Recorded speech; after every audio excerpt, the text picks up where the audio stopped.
menika terus saged lestari niku pripun kan ngoten. Lah nika jenengan crita riyin mengke kula tak sing nerjemahne mergi Bapak kaliyan Mas niku Ibu ini mboten mboten saged Jawa ngoten nggih. Jenengan riyin sampene.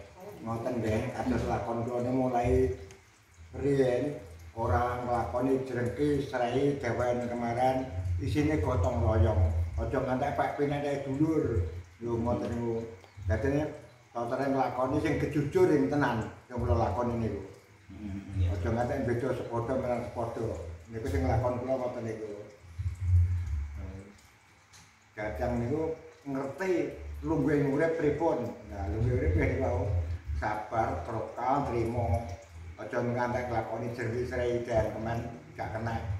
Beda sepadha gak kena. Ada jumut tek-tek tangga teparu gak kena. Kudu jujur yang tenan. Ngomong sak ngomong sing nganggo waton aja waton ngomong. Nek waton ngomong bakal jamu pinter. Lah nek ngomong waton kudu sing waton tenan. Tutur anak ya apa mestine pendek turut anak. Aja ngantek tuturane omongane kliwat-kliwat. Mboten asal. Jadi mulai biyen ceritane kula pegang langsung nih. Saya yang nyambung dengan cara garis besar. Sewu. Iya. Wiwitanipun Sejarah. terus pundi nggih? Oh iya, saya sampaikan. Nah, ini kalau terkait ajaran mungkin mohon maaf saat ini kan oleh pemerintah sudah diakui sebagai warisan budaya tak benda, yaitu ajaran Samin Suro Sentiko Bojonegoro untuk yang di sini. Nah, awal mula ajaran Samin ini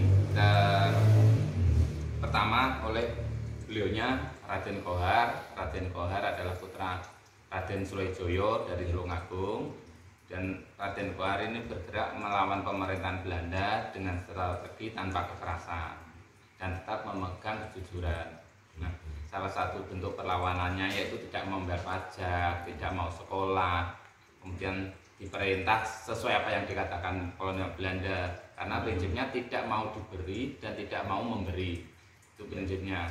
Jadi contohnya saja kalau ditanya kondi komburi, dari mana, dari belakang, mau kemana, mau ke depan, itu dengan maksud tetap jujur kepada musuh dan bisa menyelamatkan saudara. Kalau disebut dari si A atau mau ke si B, si A dan si B tadi diketahui bahwa itu pengikutnya Mbah Samin. Nah, Mbah Samin pengen menyelamatkan saudara dan tetap jujur kepada musuh, maka ditanya kondi pomburiat nanti ya ngarep.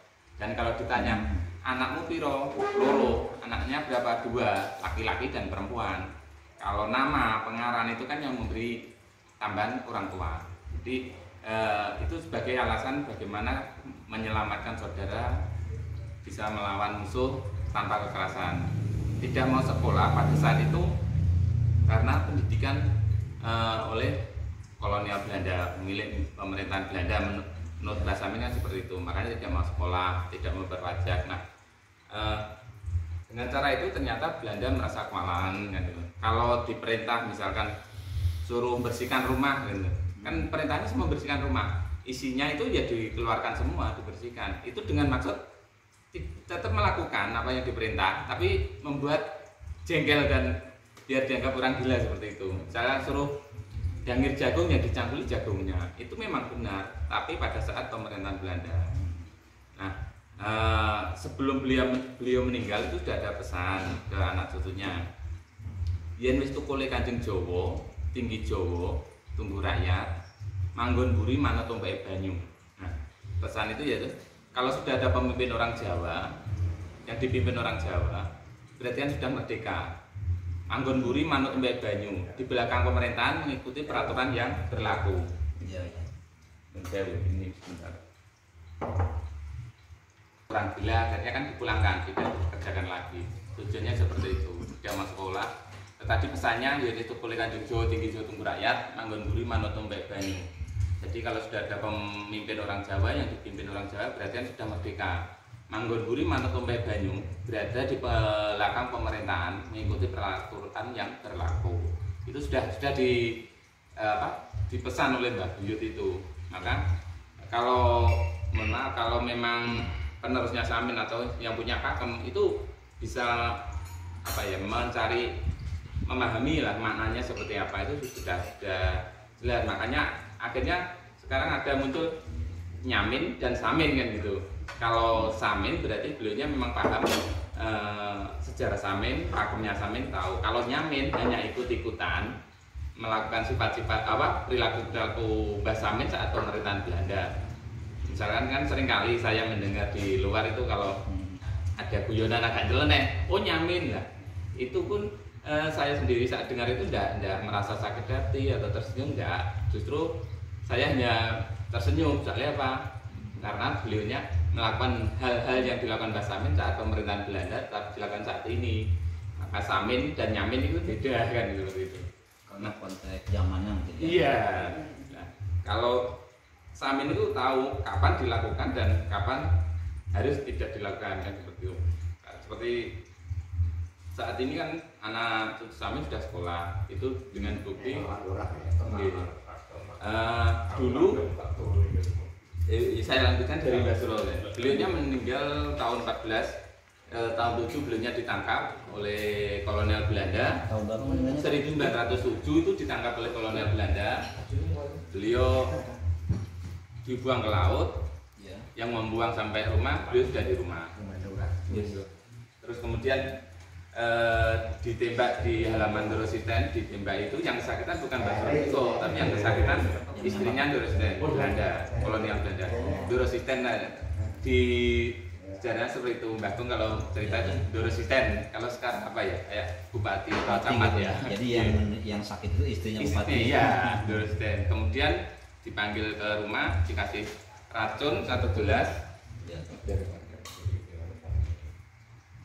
Ya jadi bidang beneran kan, apa sesuai yang dikatakan tadi.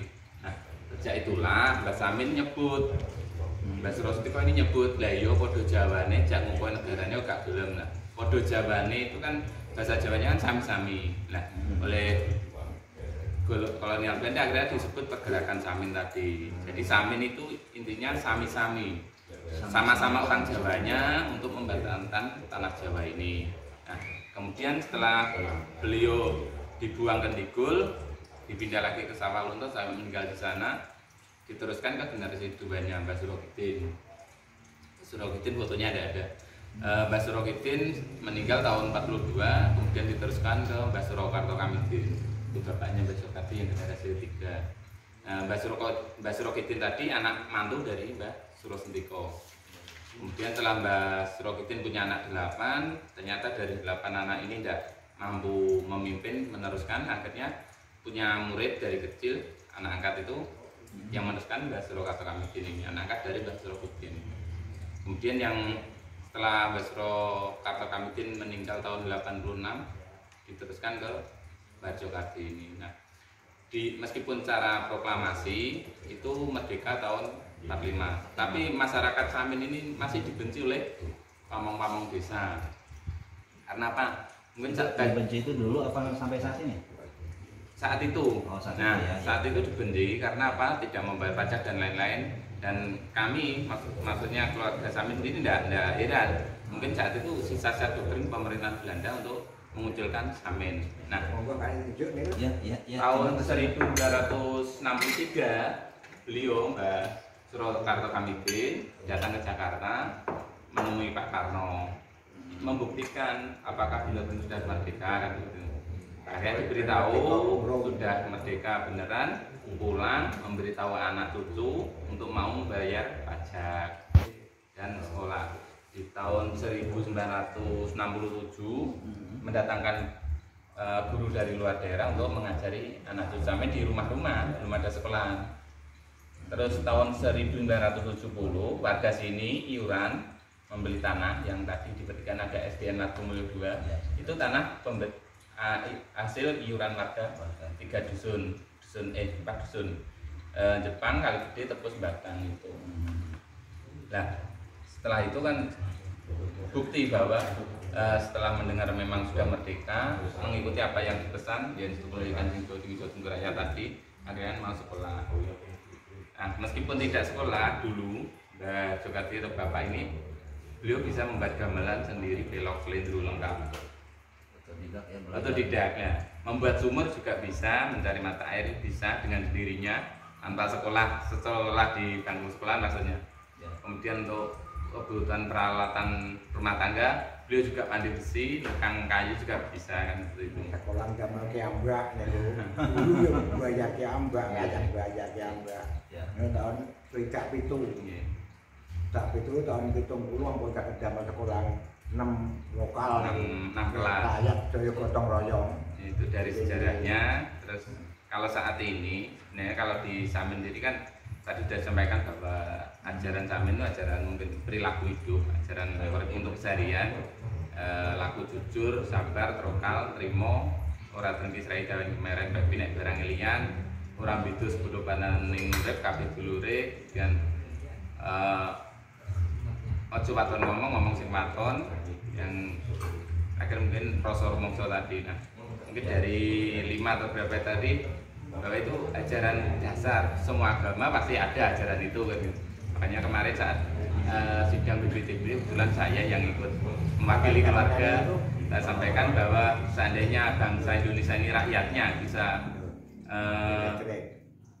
apa ya menjalankan ajaran dan itu ya tidak untuk kemudian bangsa ini akan damai, tentram, sejahtera kan seperti itu. Ya. Itu kalau buatan pecah kan lengkong saking gotong royongnya sama, kita tidak ada Tidak ada masalah Pak ya. Tidak ada masalah karena prinsipnya Samin dari awal yaitu beliaunya berjuang tanpa pamrih, jadi tidak boleh membeda-bedakan itu mau. Ojo beda-bedaan sebetulnya badan yang urip kabeh dulure kan seperti itu. Secara garis besar sejarah nanti ada yang lebih Ya. kurang jelas. Baik, menarik Pak ya artinya. Saya